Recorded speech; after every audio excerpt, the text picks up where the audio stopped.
Throughout the 20th century, police and identification officials would further develop and improve the knowledge and techniques underlying fingerprint identification. Police departments established large collections of fingerprint files, which were kept on paper records and stored in filing cabinets. By the 1920s, some police agencies had collections that included hundreds of thousands of records. At the same time as fingerprinting was being adopted in police agencies around the world, organizations such as the International Association for Identification and publications such as Fingerprint and Identification Magazine, shown here, were being created to allow police officials and identification experts to exchange knowledge and to help them develop a sense of professional identity. The law enforcement focus of such publications should be clear from this cover.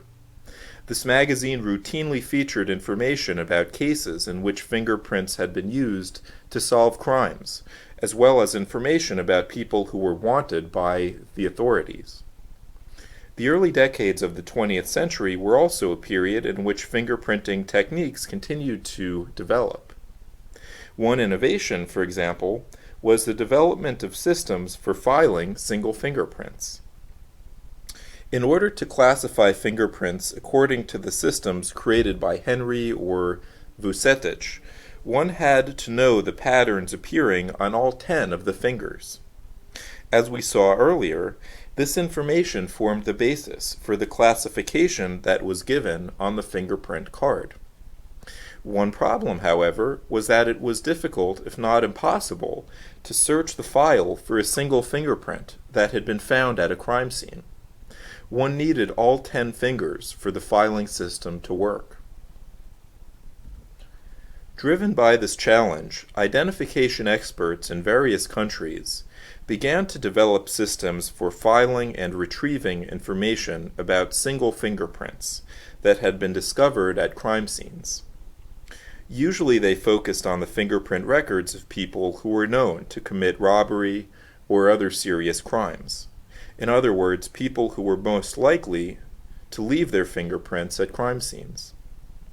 One of these methods was called the Batley system, shown here, and it relied on a special reticle or viewing window that was used to classify single fingerprints based on the size and position of their patterning. This information was then filed on individual cards, each of which contained a single fingerprint.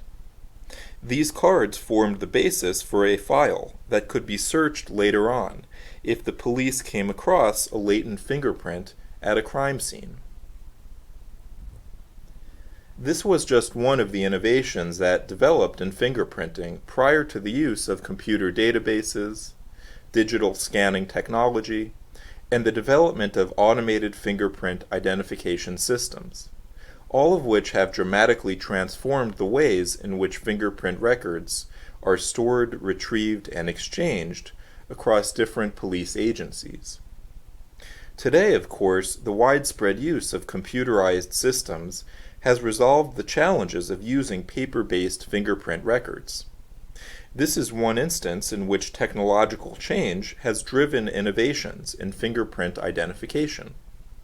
Nonetheless, we can see certain continuities between today's practices and those of the past.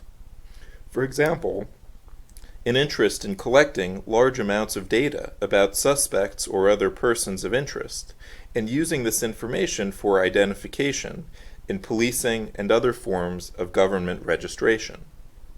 In this way, the connection between identification, information, and bureaucracy emerges as an important and long-standing theme in the history of modern fingerprinting.